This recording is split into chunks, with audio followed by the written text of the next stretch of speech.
Yo, what's up mga master? Mark Music here at meron tayong bagong tutorial ngayon mga master. Ito mga master, tutorials for beginners mga master. Yun, paano daw mag-plucking. Yun, let's go!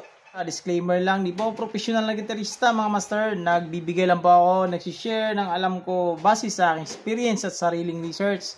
Nasa sa inyo na yan kung susundin nyo to o hindi yung mga turo ko. Kailangan malaman natin to na yung plucking at fingerstyle is magkaiba po yan mga master. Pag tinatawag na fingerstyle is, example, intro ng magbalik, yung disclaimer mga master, melody intro niya.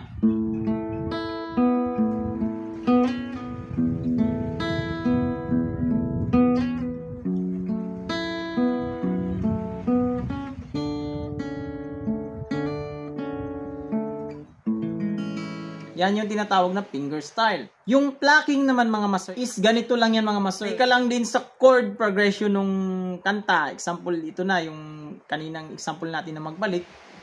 Yun din yung gagawin natin. Kinuha ko lang siya sa A. Family chords ng A. So, meron siyang A, E, F sharp minor, at D. Ang plucking na tinatawag is, ganito lang yan. Normal lang, magko-chords ka dito. Meron lang siyang specific na gagawin dito sa ating right hand. Nandito yung technique sa plucking mga master.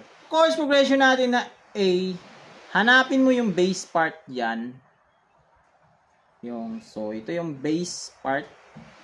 Yung open A string yan. Meron na tayong bass part agad. So, yan lang, itathumb mo lang yan. Yung gagawa ng foundation yan is yung thumb finger.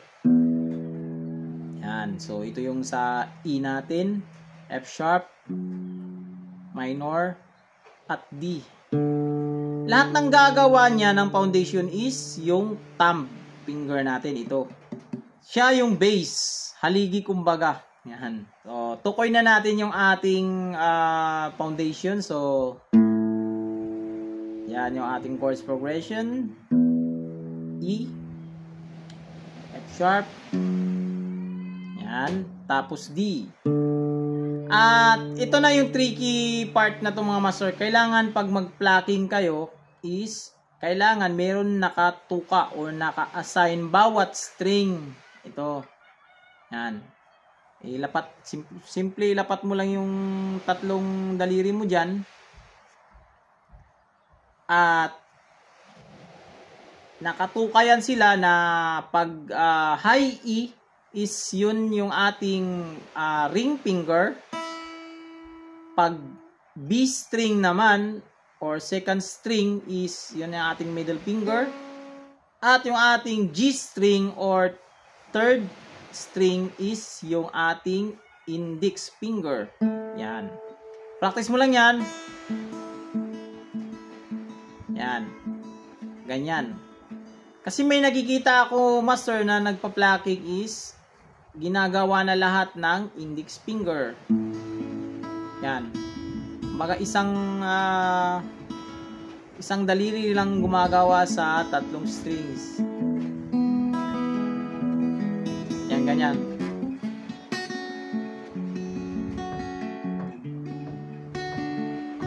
Pero ito master, hindi ko sinasabing mali yan mga master. Hindi ko sinasabing mali yan at hindi ko rin sinasabi na tama ito yung yan, yung ganitong nakatuka.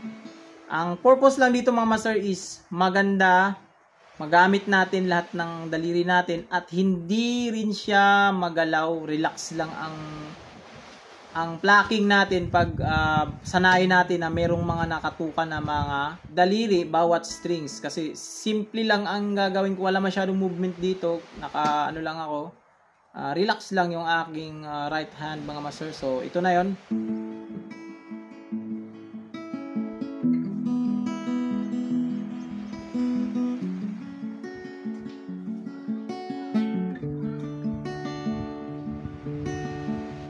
Ganun lang, simple lang. At ito yung tinatawag na plucking.